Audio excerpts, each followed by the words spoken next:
In the summer of 1885, 7 brothers vanished into the soil of central Texas. When they returned, they weren't men anymore. And no scientist alive will dare study what they became. Asterisk. The sky above Grimes County was dry and colorless in the summer of 1885, as if even God had turned his eyes away. Dust hung in the air like a warning, clinging to the cracked lips and blistered skin of the men who worked the dying land. Something about that season felt off. The birds had stopped singing. Dogs refused to bark.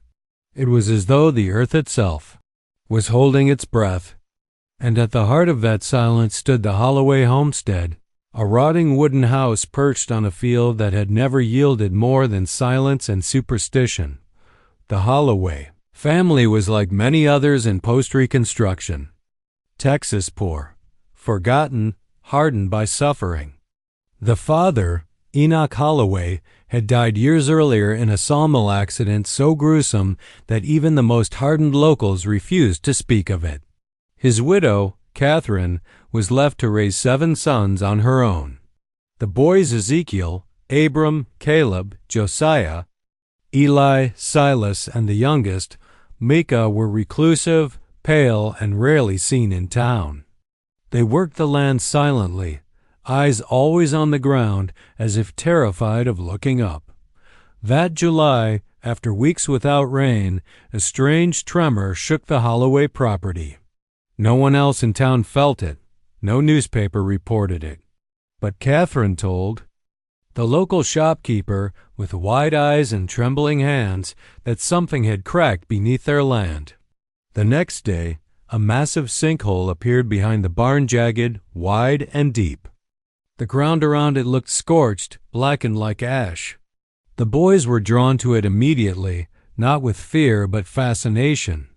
The kind of pull that doesn't come from curiosity, but from memory, as if they already knew what waited below. On the morning of July 19th, Catherine awoke to find all 7 of her sons missing. Their beds were cold. Their shoes were gone.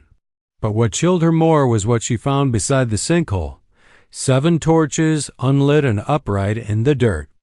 A crude wooden ladder had been fastened to the side of the pit, descending into darkness. No note, no trail.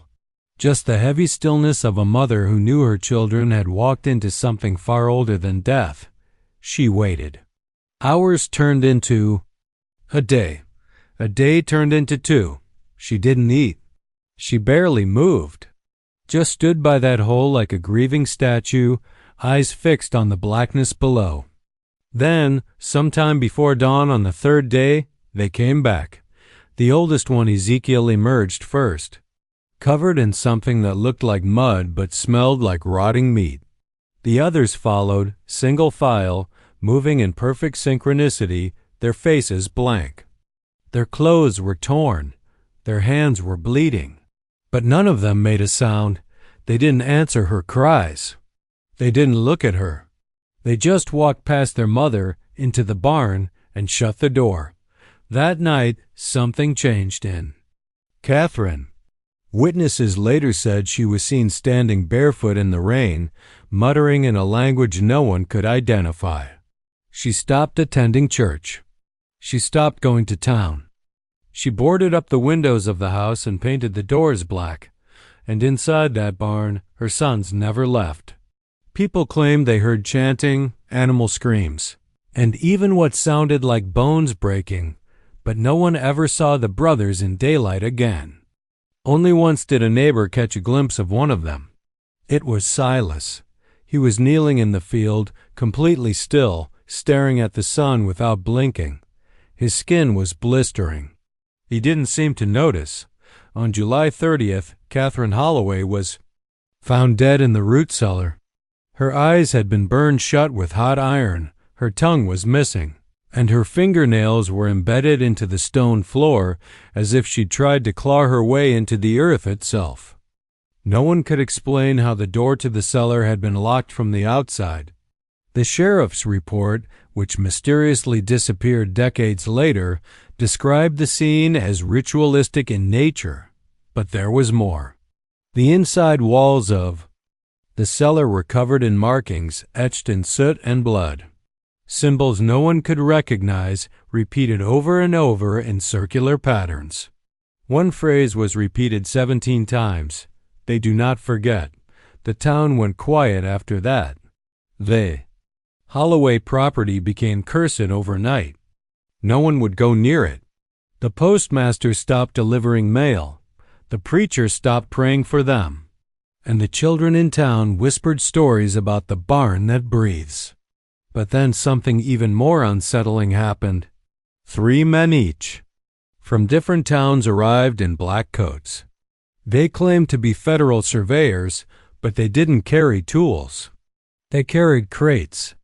Inside those crates were surgical instruments, notebooks written in a cipher, and vials filled with clear fluid. They didn't ask for permission. They entered the Holloway land without a word.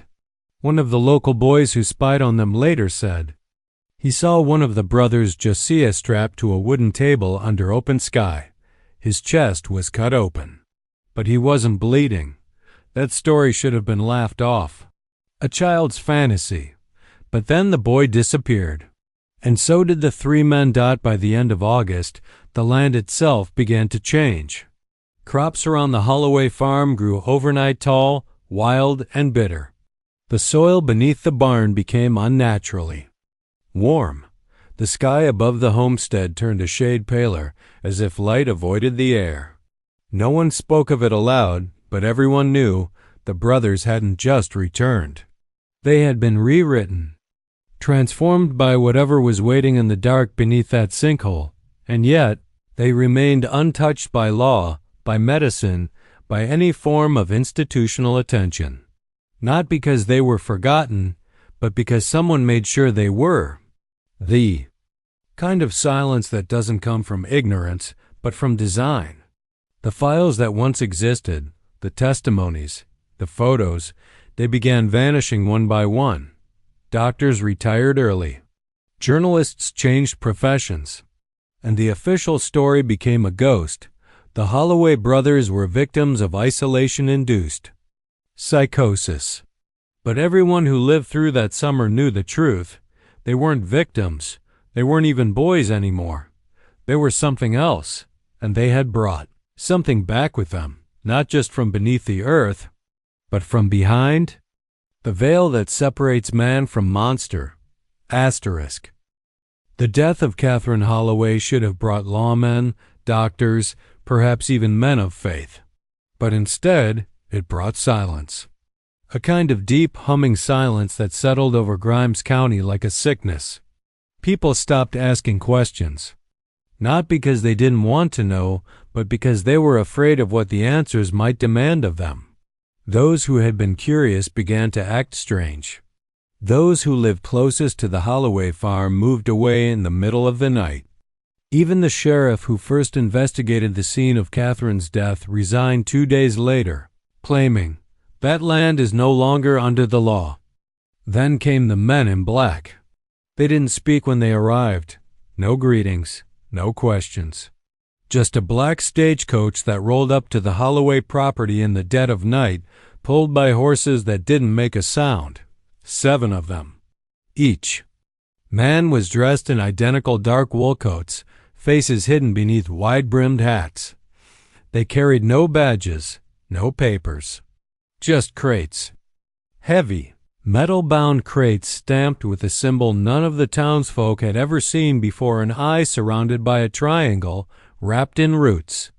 One man approached the sheriff, handed him a folded piece of paper, and whispered a single phrase.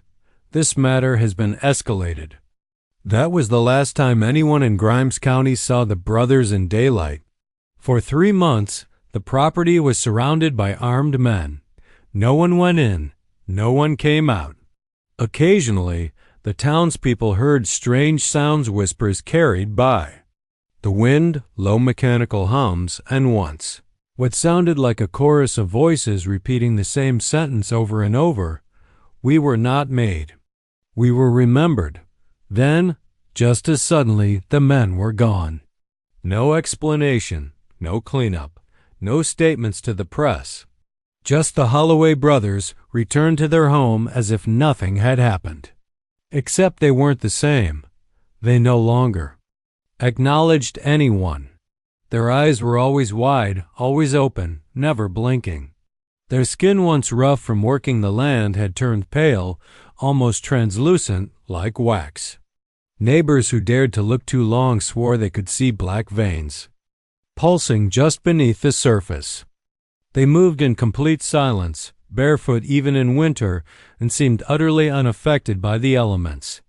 Local doctor Elijah Mercer tried to perform a basic medical exam on Silas Holloway one afternoon. The boy had been seen dragging a dead deer across a field by its hind legs. When Mercer approached him, Silas didn't react. He just stood there, still as stone, eyes fixed on the horizon. The doctor placed a stethoscope to his chest. No heartbeat. No breathing. Just a low vibration, like something alive trapped beneath stone. Mercer collapsed 3 hours later, foaming at the mouth, speaking in tongues. He was institutionalized in Houston, where he would spend the rest of his life sketching crude images of hollow eyes and twisted trees, repeating one sentence over and over until the day he died. They're not Holloway anymore. The local priest, Father Ellison, made a final attempt to bless the property. He was found the next morning hanging upside down from the steeple of his church, mouth sewn shut with barbed wire. No one claimed to have seen who did it. No investigation followed. The message was clear. Do not interfere. By then, something else had begun. A quiet, unexplainable sickness crept into Grimes County. Babies were born still. Crops rotted from the inside out. Dogs turned violent. People reported waking up with strange symbols scratched into the walls of their homes, symbols that matched the markings found in Catherine Holloway's cellar. The pattern was clear. Proximity brought corruption.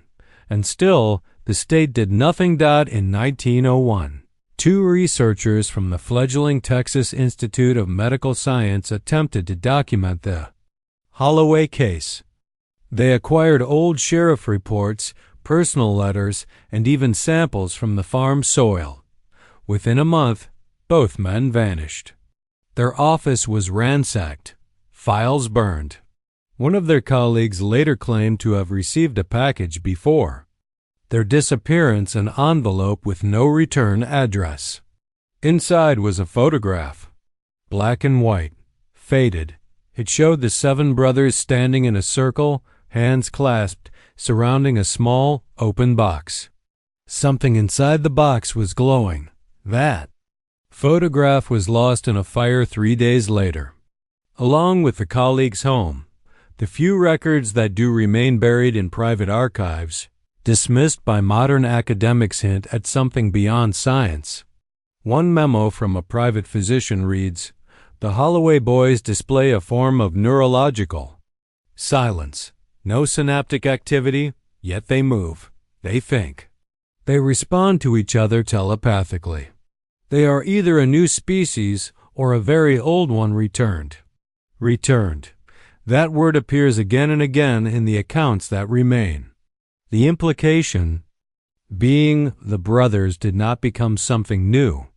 They reawakened something ancient, something pre-human, something buried deep beneath the Texan earth, waiting for minds soft enough to let it in. One account tells of a journalist from New Orleans who came to investigate the Holloway case in 1903. His name was Alphonse Grady. He wrote only one article before disappearing, an unfinished piece titled Children of the Vein. In it, he described visiting the Holloway property and being watched by 6 figures from inside the barn. The 7th, he wrote, stood behind him the entire time, though he never turned around. The last line of his draft was underlined 3 times. They feed the root that feeds the world. No one ever found Grady's body, but his journal was recovered, found buried at the base of a dead tree a mile from the farm. Every page after that final line had been torn out. By the time the 1920s rolled in, The Holloway farm was no longer recognized on official maps. It was just empty land, no house, no barn, no brothers, but people knew better. Even as the decades passed, travelers claimed to see lights flickering across the fields, symbols carved into rock that hadn't been touched in centuries. And occasionally, a figure walking alone across the plains, barefoot, silent, untouched by age. And so the official story became just that, a story, nothing more. A myth, a madness, a tale told around fires to make children sleep, close to their mothers. But there are those who remember, those who whisper in corridors and behind closed doors. They know what really happened on that land in 1885, and they know it wasn't the end. It was the beginning. Asterisk. There was a reason the barn had no windows, not a single one. Just weather-beaten planks of wood, layered thick and nailed shut as if the very light of the sun was unwelcome inside. The townsfolk who dared to get close said the barn pulsed as though it was breathing slowly, rhythmically, like something not built, but born. And on certain nights, always in threes 3 days apart, 3 hours after midnight, for 3 minutes at a time, a faint red glow would seep through the cracks in the wood. No one saw its source. No one wanted to. Because those who looked too long often woke the next morning with bleeding noses, vivid nightmares, and the sound of chanting still echoing in their ears. In early 1905, a man named Cyrus Bale arrived in Grimes County. He was not a scientist, not a priest, not a doctor. He called himself an interpreter of forgotten things. A thin, elegant man dressed in all black, with silver rings on each finger and a leather satchel filled with books written in languages no one recognized. Some say he had eyes that shimmered gold in sunlight. Others say he never blinked. What everyone agreed on was this: Cyrus Bale knew things he shouldn't, and he was there for the Holloway brothers. He set up camp just outside the property, refusing all hospitality. Over the course of 3 weeks, he wandered the perimeter of the Holloway farm with a charcoal pencil and parchment, sketching symbols he found carved into trees, stones, and fence posts. Symbols that repeated, not random, not decorative, designed, arranged in deliberate circular patterns. He said they weren't art, they were a language, not for the eye, but for the mind. Cyrus began to speak of something he called the hollow, coda pattern of shapes and sigils that formed an ancient logic older than Latin, older than Sumerian. According to him, the brothers weren't just victims of an event. They were vessels now living conduits for a consciousness that had waited for millennia beneath the earth. Something without form. Something that spoke not in words but in structures, in rituals, in geometry. He claimed the brothers' return from the sinkhole wasn't a return at all. It was an awakening. And the markings they carved, the behaviors they mimicked, were not madness but messages. Messages left for others who could see beyond the veil of accepted reality. But then Cyrus Bale made a mistake. He went inside the barn. No one knows how he got in. There was no door, no apparent entry. But on the morning of his 4th week in Grimes County, a farmer spotted the barn wide open, just for a moment. And standing at the threshold was Cyrus, eyes wide, face drained of color, muttering to himself in a voice that sounded doubled, as if 2 people were speaking from the same throat. He left that same night. Before disappearing entirely, he sent one final letter to an associate in Chicago. It contained a single page from his journal, wrapped in wax paper and sealed with blood. On it was a circular diagram filled with intersecting lines and symbols, almost mathematical in precision. At the center, 7 dots. Around them, 7 concentric rings. And beneath it, scrawled in frantic ink, asterisk, asterisk, they are not men.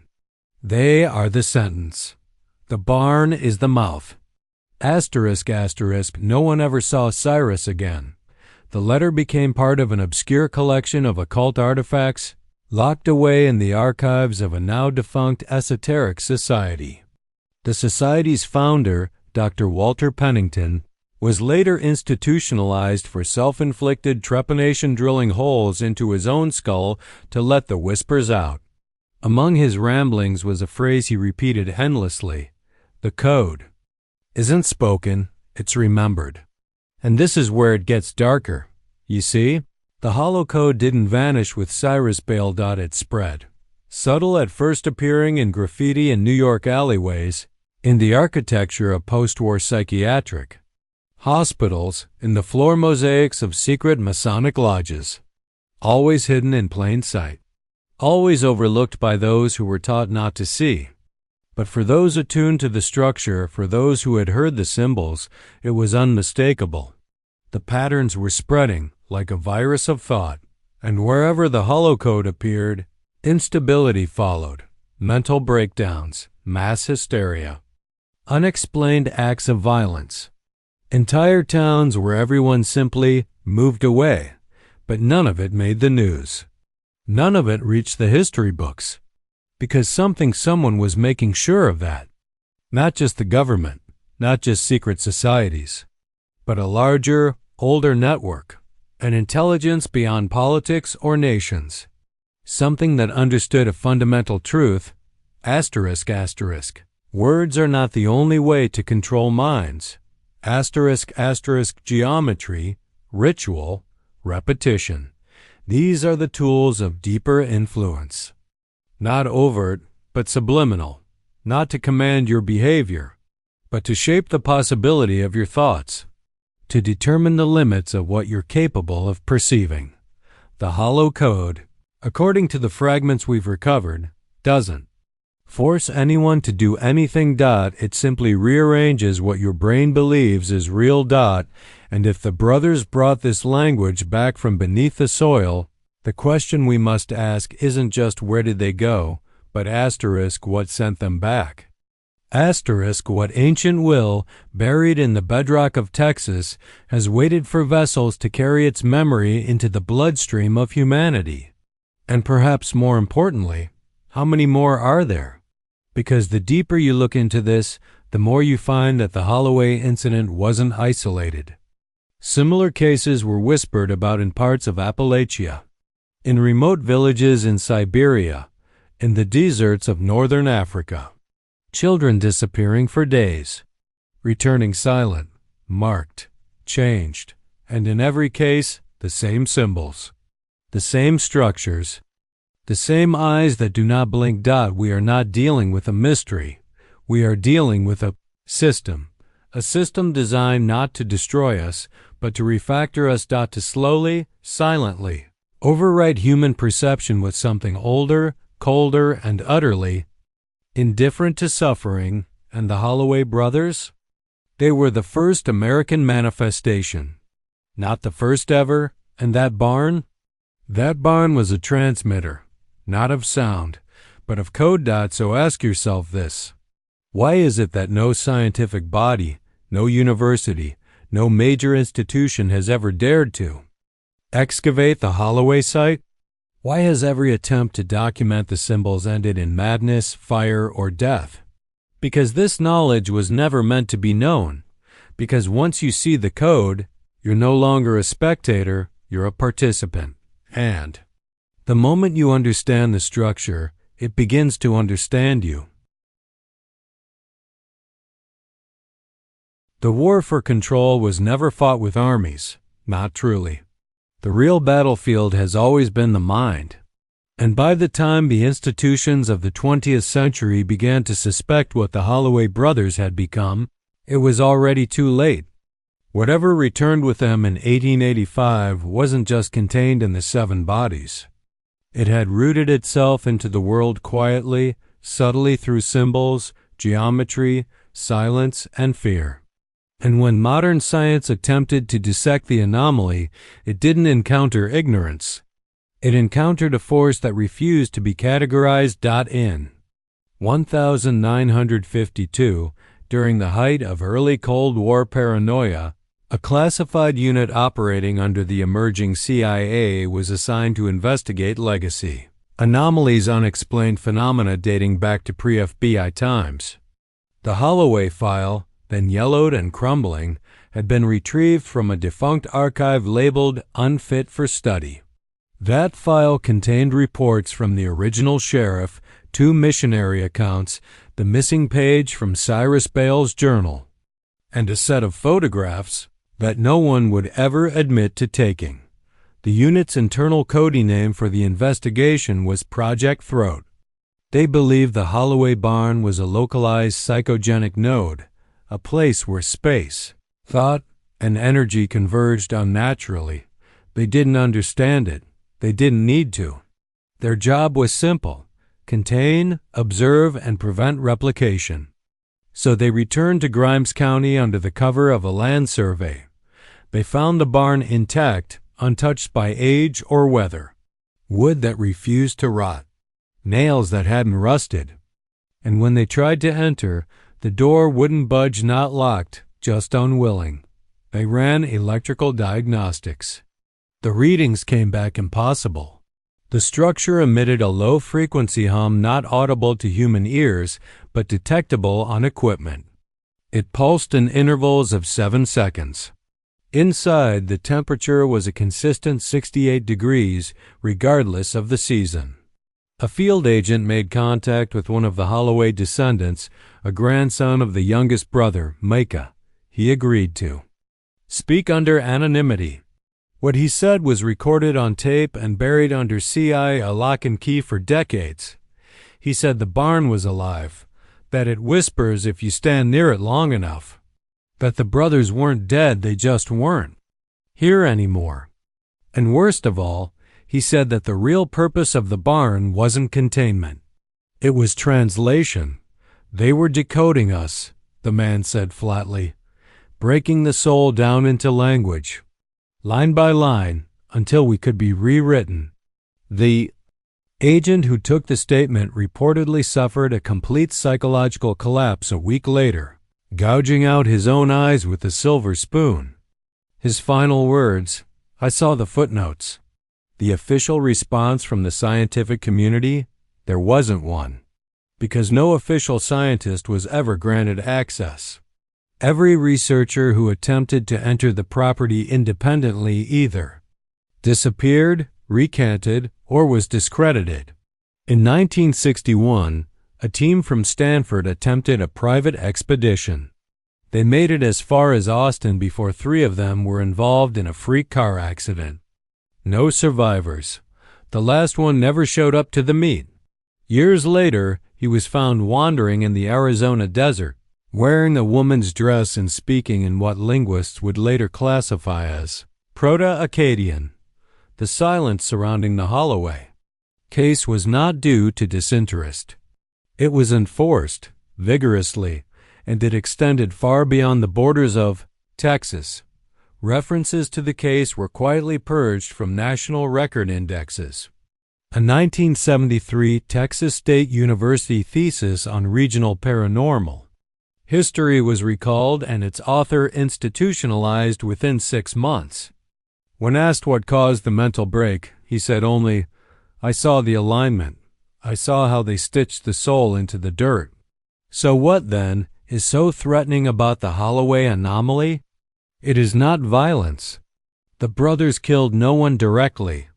It is not contagion. No one caught what they became.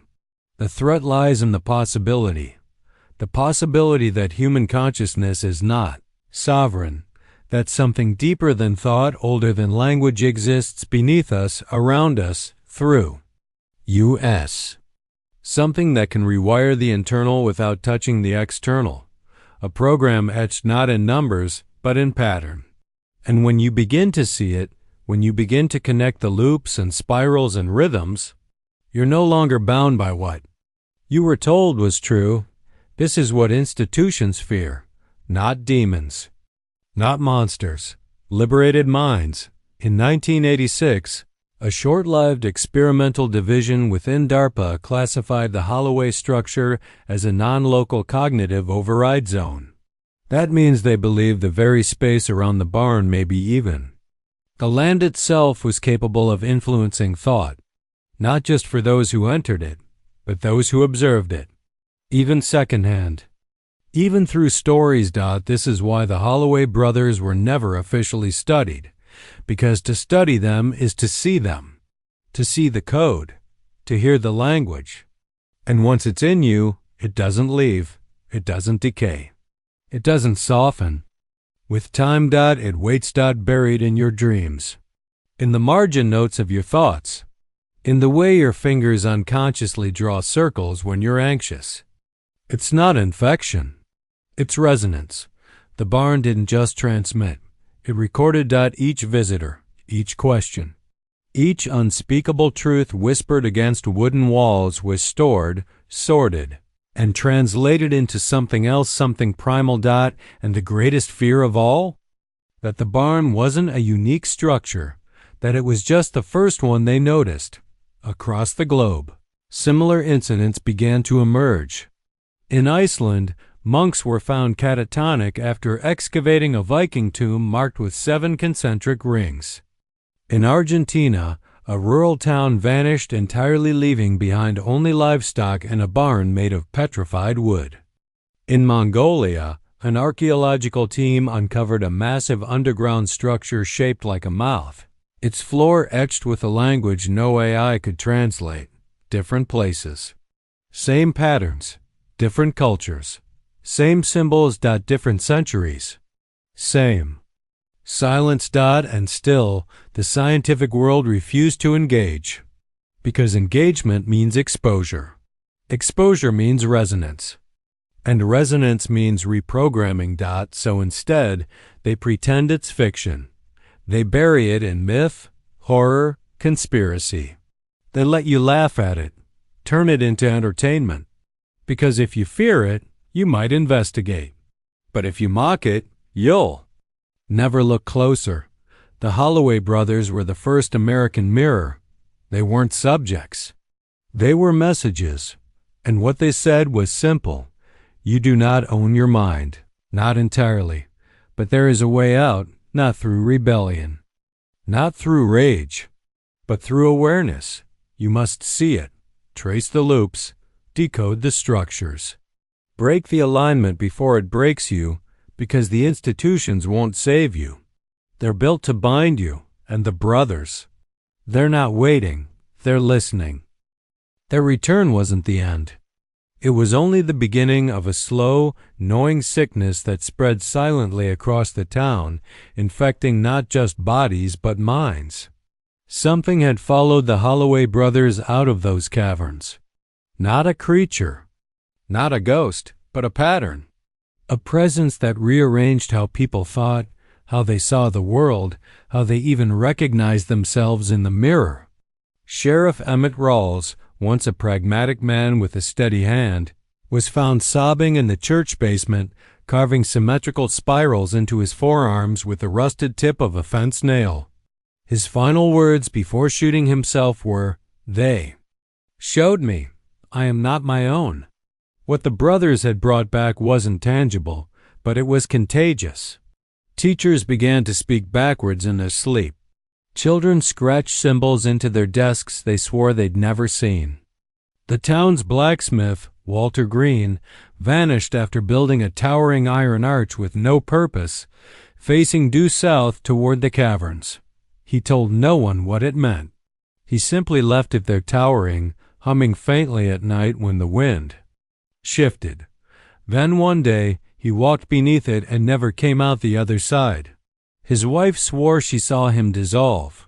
The most disturbing transformation, though, was within the brothers themselves. They did not age normally. In fact, they barely aged at all.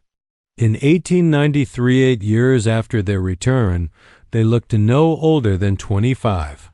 Yet their eyes had hollowed out like lanterns starved of oil. Their skin took on an alabaster pallor, smooth and unwrinkled, almost too perfect. Doctors who dared examine them described them as impossibly clean, not hygienic sterile. As if their bodies no longer obeyed the laws of nature, But then came the most terrifying detail. Their shadows no longer matched their forms. It was first noticed by Father Larry during a baptism. The eldest brother, Malcolm, was invited to stand witness. And there in the candlelight, Leary gasped as the young man's shadow stretched in, the wrong direction upward toward the ceiling. Not once, but 3 times he saw this happen. On the 4th, the shadow was gone altogether. That night, the church burned down. Whispers spread that the Holloways weren't human anymore. That maybe they never were. That maybe the caverns didn't transform them, but awakened what had been dormant in their blood for generations. A cursed lineage, buried by time and silence. After all, the Holloway family had no known origins.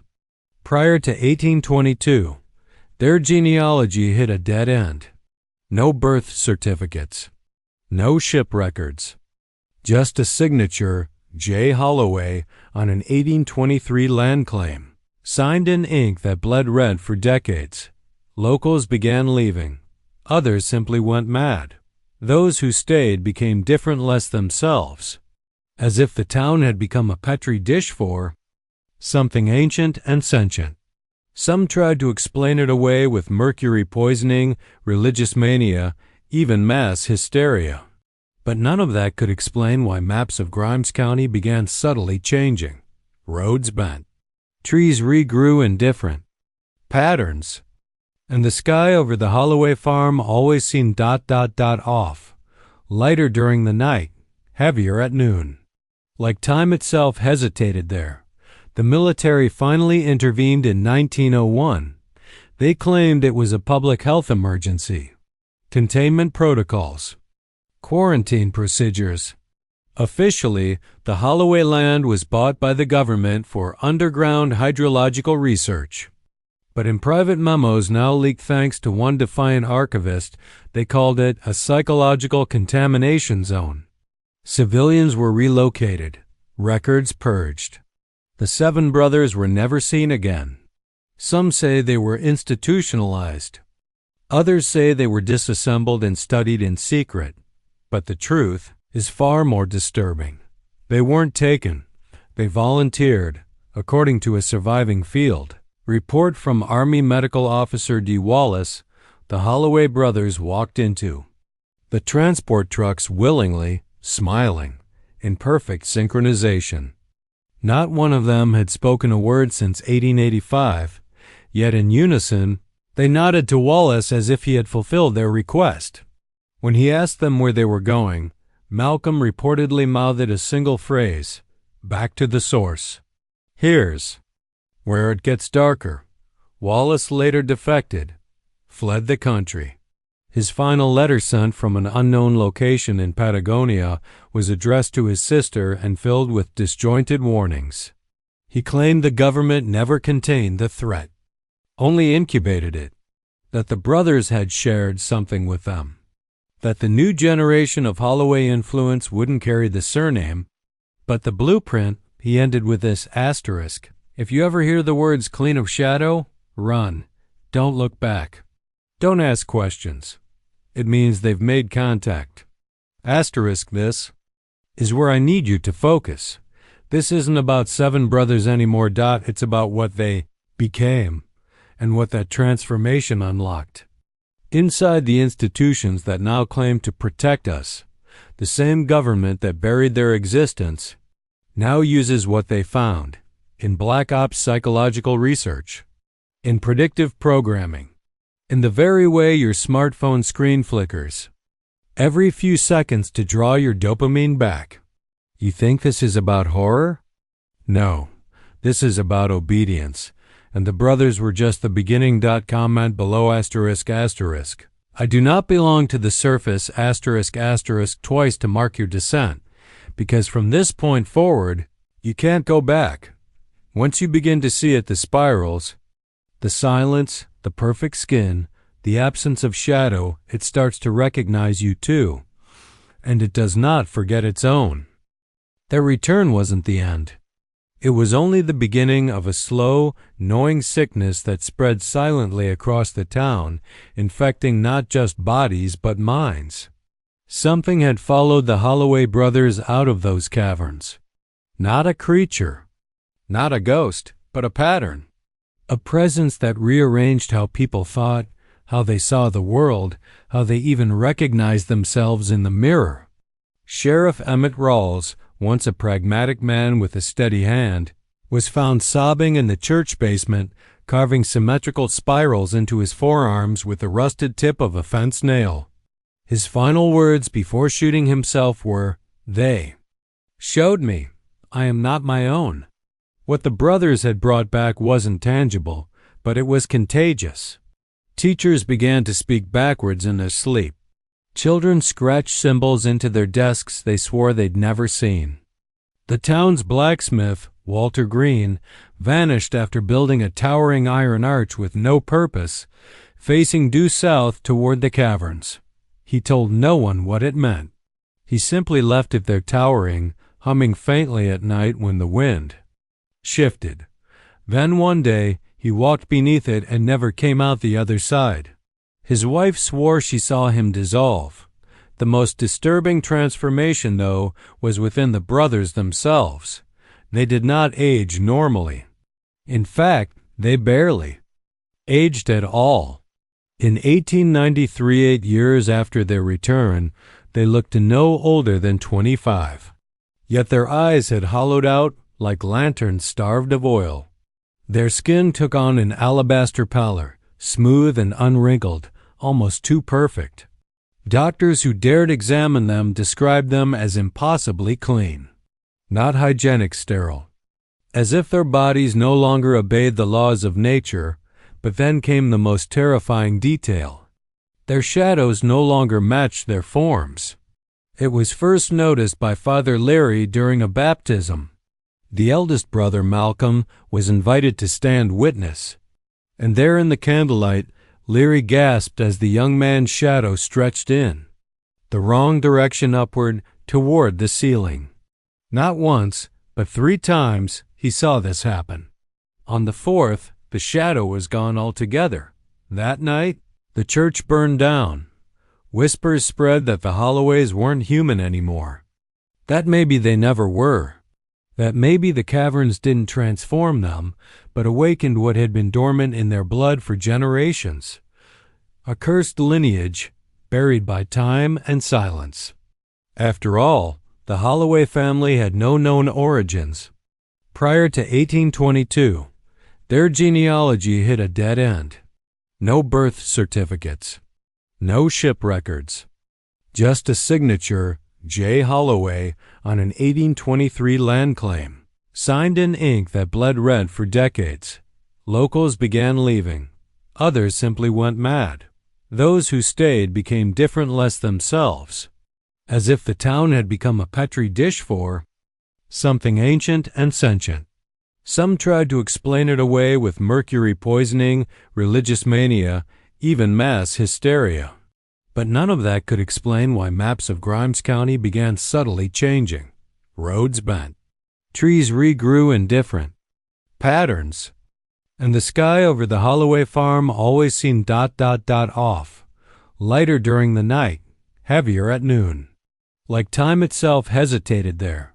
The military finally intervened in 1901. They claimed it was a public health emergency. Containment protocols. Quarantine procedures. Officially, the Holloway land was bought by the government for underground hydrological research. But in private memos now leaked thanks to one defiant archivist, they called it a psychological contamination zone. Civilians were relocated. Records purged. The 7 brothers were never seen again. Some say they were institutionalized. Others say they were disassembled and studied in secret. But the truth is far more disturbing. They weren't taken. They volunteered, according to a surviving field report from Army Medical Officer D. Wallace. The Holloway brothers walked into the transport trucks willingly, smiling, in perfect synchronization. Not one of them had spoken a word since 1885, yet in unison they nodded to Wallace as if he had fulfilled their request. When he asked them where they were going, Malcolm reportedly mouthed a single phrase, "Back to the source." "Here's where it gets darker." Wallace later defected, fled the country.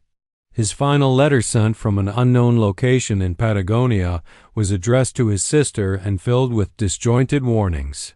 He claimed the government never contained the threat, only incubated it, that the brothers had shared something with them, that the new generation of Holloway influence wouldn't carry the surname, but the blueprint, he ended with this asterisk: "If you ever hear the words clean of shadow, run.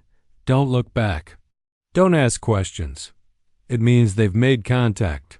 Asterisk, this is where I need you to focus. This isn't about seven brothers anymore. It's about what they became and what that transformation unlocked.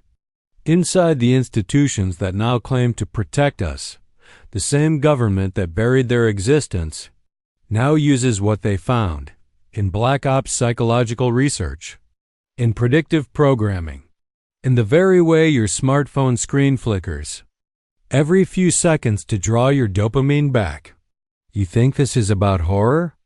No, this is about obedience, and the brothers were just the beginning. Comment below asterisk asterisk. I do not belong to the surface asterisk asterisk twice to mark your descent, because from this point forward, you can't go back.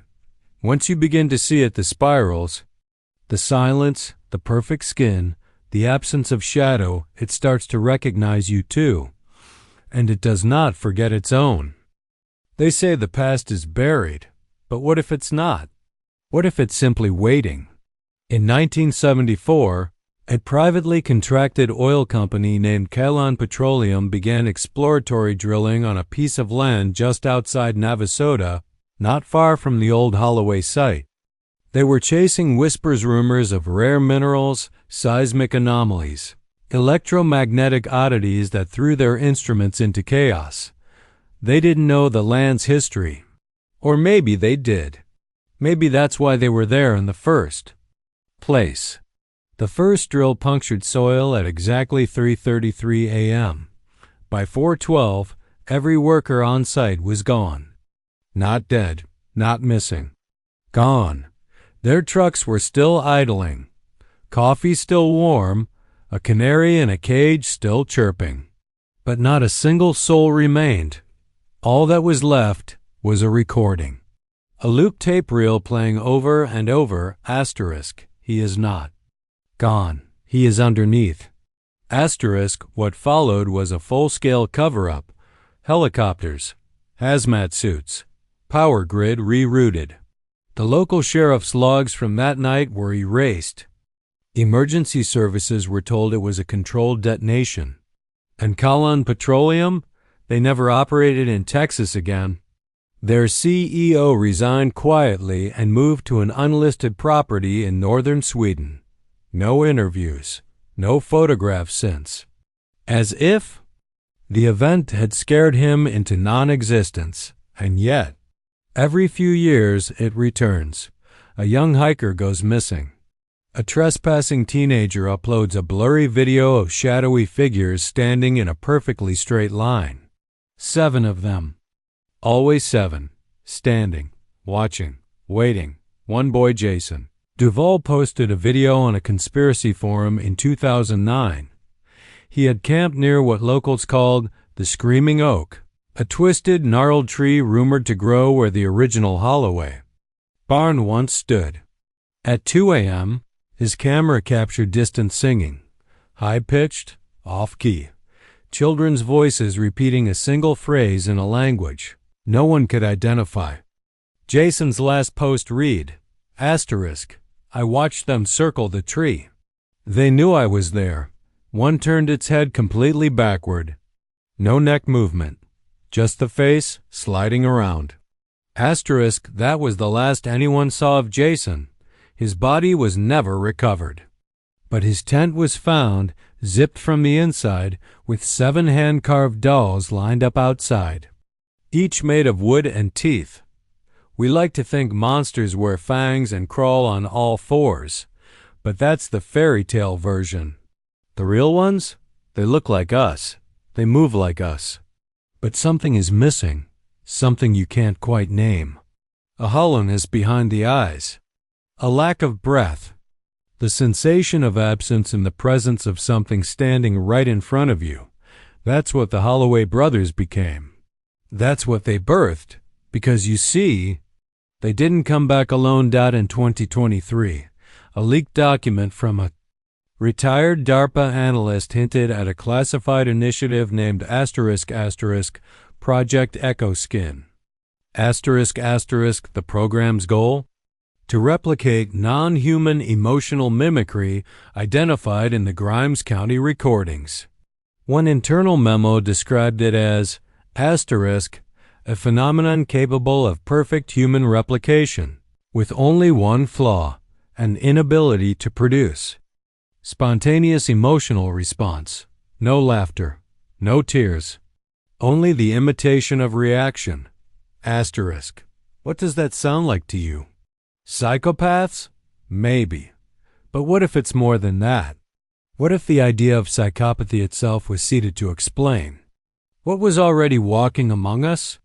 There are whispers in academic circles, quiet, never published, that human consciousness might not be an evolutionary accident, but a vessel, an invitation, a beacon for something that needed a shape.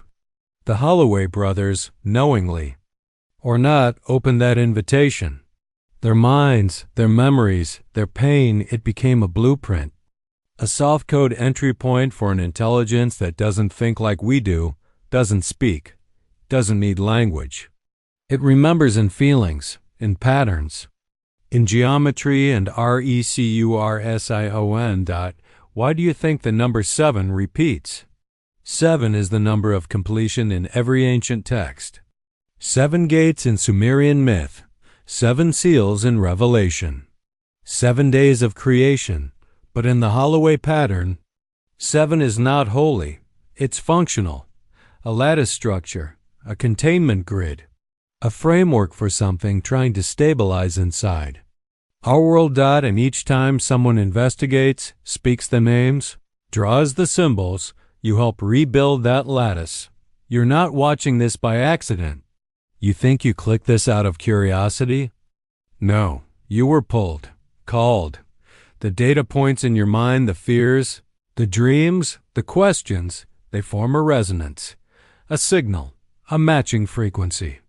And once the pattern finds a match, it activates. Do you feel it yet?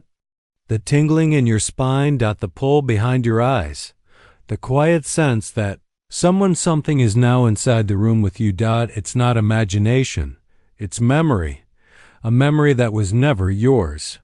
Because before this, you were just a bystander, a viewer. But now, like the Holloway brothers, you are a carrier. You are part of the story, and stories never really end. They just migrate. They shed their skin. They wear new faces. So if you see someone who looks familiar, but their eyes don't quite blink at the right time, don't speak to them. If you hear 7 knocks at your door, but no one stands outside ***, don't. Open it ***, and if you dream of a field where children sing in a language you don't know, don't wake up, because that's not a dream. That's the other side calling. And the longer you stay awake, the louder it gets. There is no final chapter. There is no escape. Only understanding. And by now, you understand enough to know. You're not alone anymore.